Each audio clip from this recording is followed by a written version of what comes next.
Asociația Județeană de Fotbal Brașov și-a mărit considerabil volumul de muncă și asta pentru că reprezentantele Ligii a patra au fost angrenate în jocurile contând pentru Cupa României, competiție care își va afla învingătoarea în primăvara anului viitor. Am ales din această fază partida de la Gimbav și asta pentru că s-au întâlnit într-un adevărat derby local cele două reprezentante ale orașului, FC Gimbav 2000 în calitate de gazdă și Revelația Viitorul, formație care în campionat se află pe locul 3 al clasamentului. Oaspeții au și deschis scorul după numai 10 minute de joc atunci când Dan Luca a transformat penaltiul acordat ca urmare a unui fault comis în suprafața de pedeapsă. După alte 6 minute, Claudiu Tudorie a speculat o greșeală de plasament a portarului gazdelor, cu o super execuție care a dublat avantajul echipei antrenată de Andrei Avram. Da, aici se vede că a avut dramul de a gândi faza respectivă.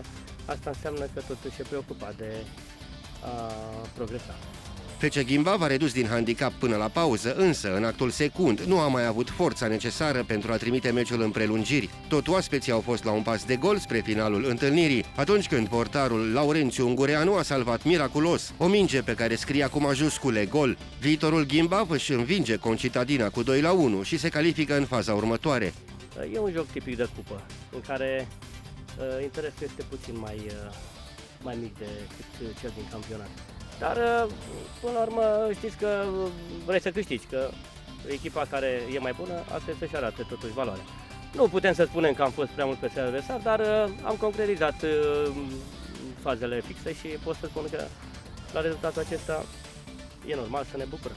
În urma rezultatelor înregistrate s-au calificat pentru următoarea fază din Cupa României: Înfrățirea Hărman, Olimpia Sâmpetru, Cetatea Rupea, CSM Făgăraș, Viromet Victoria, ASF Zărnești, învingătoare la penaltiuri cu 9-8 în dauna celor de la FC Râșnov și, surpriza acestei faze, Inter Cristian, formație care a învins cu 1-0 liderul campionatului Forex Brașov.